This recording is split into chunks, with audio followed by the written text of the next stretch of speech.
Korridori i ndërtesës ishte i ngushtë dhe i errët, vetëm disa drita të dobta të tilla që hidheshin nga tavanet e ulta. Çdo hap që bënte Alba jepej pas me tinguj të ndryshëm, këpucët që binin mbi pllaka, frymëmarrja e rëndë dhe një heshtje e mbushur me tension që dukej sikur po pritste shpërthimin e parë. Klodi po afrohej nga ana tjetër e korridorit dhe sytë e tij shikonin çdo lëvizje të Albes me një përzierje të çuditshme zemërimi dhe frike. Për disa minuta të shkurtëra, ata u pan vetëm me veten dhe instinktet. Një koment i vogël, një ironi e thjeshtë që Alba nuk e priti dot, ishte shkëndija që ndezi stuhin. Pa pritur, ajo e goditi me një shkelm të fortë. Klodi u lëkun për pak, por jo aq sa të binte. Instinkti i tij e shtyu të ngrihej menjëherë dhe, ndonë se dhimbja e goditjes e kishte surprizuar, zemërimi i brendshëm e shtyu drejt reagimit të menjëhershëm. Ai u afrua për t'i dhënë një shpullë. Alba nuk priti asnjë sekondë. Me shpejtësi instinktive, ajo hapi hapin e duhur dhe, duke përdorur këmbën si pengesë, e ndaloi Klodin. Një kastile metaforike që e pengonte rëshitjen. Por tensioni ishte i papërmbajtshëm. Albës ju duk sikur çdo nerv dhe çdo emocioni i përmbledhur gjatë gjithë ditës u shpërthyen në një goditje tjetër. Ai reagoi dhe lëvizja e tij për të goditur u pengua sërish, duke krijuar një lloj koreografie të dhunshme. Por instinktive, ajri ishte i rënë. Frymëmarrjet e tyre nuk ishin vetëm të nevojshme për jetën, por edhe për të mbajtur ekuilibrin në situatën e tensionit ekstrem. Secili shkelm, secili pengim, secili hap, ishte një lloj komunikimi pa fjalë, mesazh për forcën, për kontrollin, për vlerësimin e kufive. Klodi u ngrit, fytyra e tij e përgjakur nga tensioni dhe nervozizmi, por sytë e tij nuk e tradhtonin bryshtësinë e brendshme. Budallallak, tha ai me zë të lartë, duke tentuar të rikthejë logjikën dhe kontrollin në këtë situatë që po bëhej e pakontrollueshme. A nuk sheh me sy, Alba? Fjalët e tij ishin si paralajmërim dhe sfidë njëkohësisht. Ishin urrëtie, por edhe një farë respekti për forcën e Albes, një njohje e heshtur e asaj që ajo sapo kishte treguar. Alba heshti për një çast të gjallë. Fryma e saj ishte e shpeshtë, por përpiqej të mbante ekuilibrin dhe të mos humbiste kontrollin.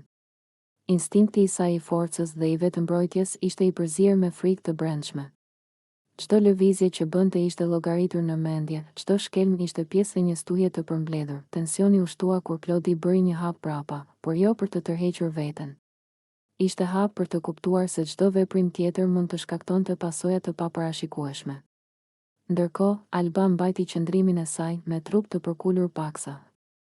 Gati për çdo lëvizje tjetër, por mendja e saj nuk ishte vetëm tek ai moment, ajo po mendonte gjithçka që kishte ndodhur deri tani. Komentet, shakat, grindjet, përplasjet verbale dhe emocionet që nuk I kishte shprehur kurrë.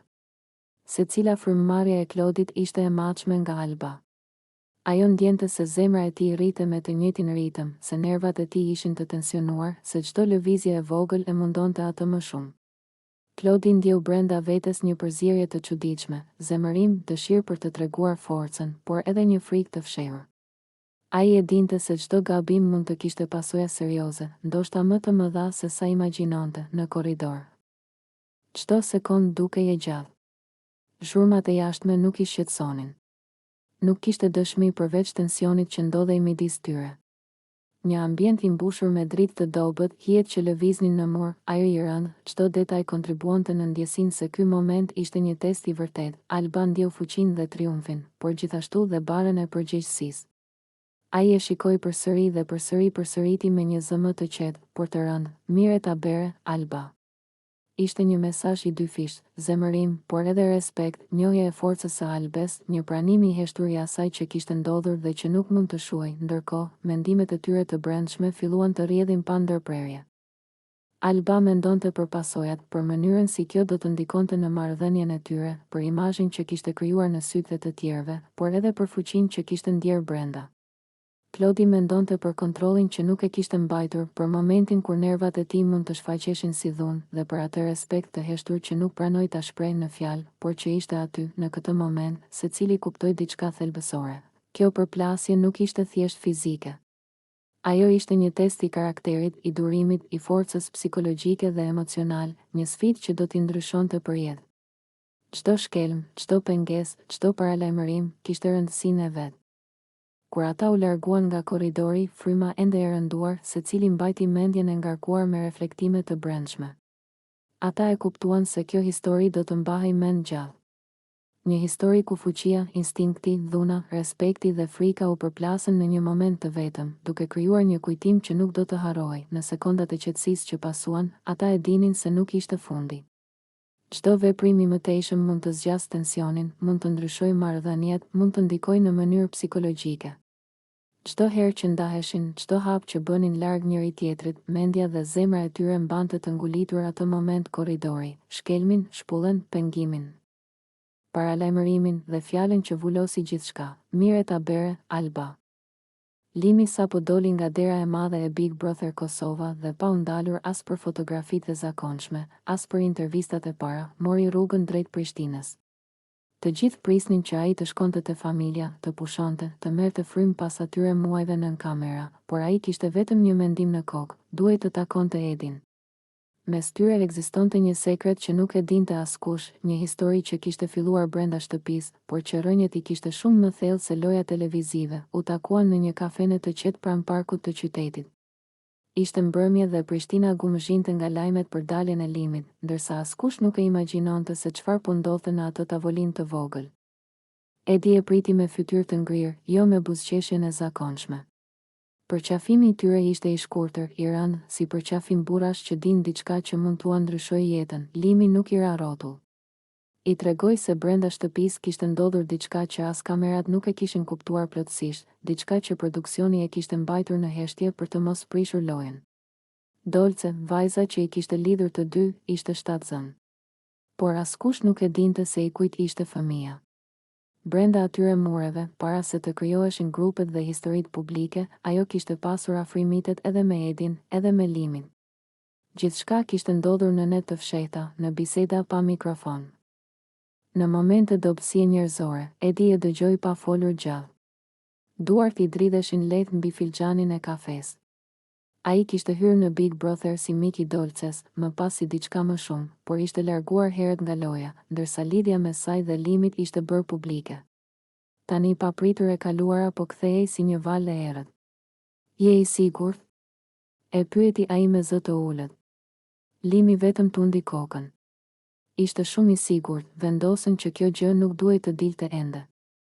Dolce ishte akoma brenda shtëpisë, po luftonte për çmimin e madh, për ëndrrën e saj, dhe një lajm i tillë do ta shkatëronte psikologjikisht. Por mediat kishin filluar të nuhasnin diçka. Gazetarët kishin vënë re ndryshimet të ajo.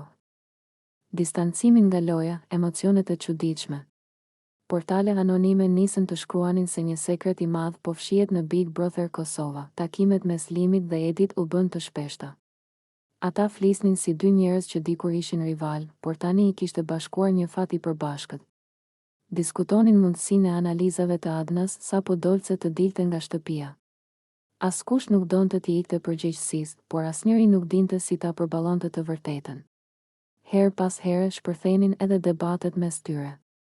Edi akuzonte Limit se ishte afruar me Dolcen kur e dinte historinë e tyre, ndërsa Limi kujtonte se ndjenjat nuk pyetin për marrëveshje burrash, ndërkohë brenda shtëpisë. Dolce vazhdonte lojën pa e ditur stuhin që po e priste jashtë. Ajo shfaqej fort para banorëve, por kamerat e kapnin shpesh të zhytur në mendime. Publiku e shite si protagoniste absolute, ndërsa askush nuk e imagjinonte barën që mbante në trup. Në dhomën e rrëfimit ajo fliste për të ardhmen, për dëshirën për një familje, pa e ditur se pikërisht kjo fjalë po bëhej bomba më e madhe mediatike e vitit. Lajmi më në fund doli. Një portal publikoi se ekzistonte dyshimi për një shtatzëni dhe për atësinë e paqartë mes Limit dhe Edit. Brenda pak orësh rrjetet sociale shpërthyen. Analist televiziv, ish banor, opinionist, të gjithë flisnin për trekëndëshin më të çuditshëm në historinë e Big Brother Kosova. Disa i quanin skenar, të tjerë dramë reale, ndërsa familjet e të përfshirëve heshtnin, presioni mbi Limit dhe Edin u bë i padurueshëm. Ata vendosën të dalin me një deklaratë të përbashkët, ku thanë se nuk do të flisnin deri në përfundimin e lojës së Dolces dhe se çdo gjë do të sqarohej me rrugë ligjore dhe mjekësore. Por kjo vetëm sa e rriti kurreshtjen. Çdo lëvizje e tyre ndiqej nga kamerat e portaleve, çdo fotografi analizohej, netëve, të dy rinin zgjuar duke parë transmetimin live të Big Brotherit, shikonin Dolcen duke qeshur me banorët, duke bërë plane për karrierë, duke folur për dashurinë si koncept të pastër dhe ndiheshin fajtor. Secili në mënyrën e vetë e donte atë vajzë, por tani dashuria ishte përzierë me frikë dhe përgjegjësi. Në një nga ato net, Edi i tha Limit se pavarësisht rezultatit të analizave, fëmia nuk duhej të rritej mes urrejtjes. Limi u pajtua. Ata bën një lloj pakti burrash, e vërteta do të pranohej, kushdo qoftë ajo. Por deri atë ditë duhej durim, ndërkohë produksioni i Big Brotherit po përballej me krizën më të madhe etike. A duhej informuar Dolce brenda shtëpisë? A ishte e drejtë që ajo të vazhdonte lojën pa e ditur çfarë po ndodhte jashtë? Publiku u nda më dysh. Disa kërkonin transparencë të menjëhershme, të tjerë thoshin se gara duhej të vazhdonte normalisht. Historia u bë temë kombëtare. Nëpër taksi, universitete, zyra, të gjithë flisnin për të njëjtën gjë. I kujt mund të ishte fëmia, a ishte dashuri apo gabim, a kishte moral brenda një loje ku gjithçka është e ekspozuar. Emri i Dolces u kthye nga simbol loje në simbol fati të panjohur. Limi filloi të ndjente peshën e vërtet të daljes nga Big Brother. Jashtë nuk kishte regji që të ndalte debatet, as moderator që të ndryshonte temë. Kishte vetëm jetë reale. Ai e imagjinonte shpesh momentin kur Dolce do të dilte nga ajo derë dhe do ta mësonte të vërtetën. A do ta urrente? A do të kërkonte vetëm qetësi? Apo do të përqafonte cilindo që do të rezultonte babai? Edi nga ana tjetër luftonte me xhelozinë e heshtur. Edhe pse ishte i gatshëm të pranonte çdo rezultat, ideja se Dolce mund të kishte krijuar diçka të përhershme me Limit e lëndonte. Por askush nuk e thoshte këtë me zë të lartë. Ditët po afroheshin drejt finales së Big Brother Kosova dhe tensioni rritej. Çdo prime dukej si heshtje para stuhisë.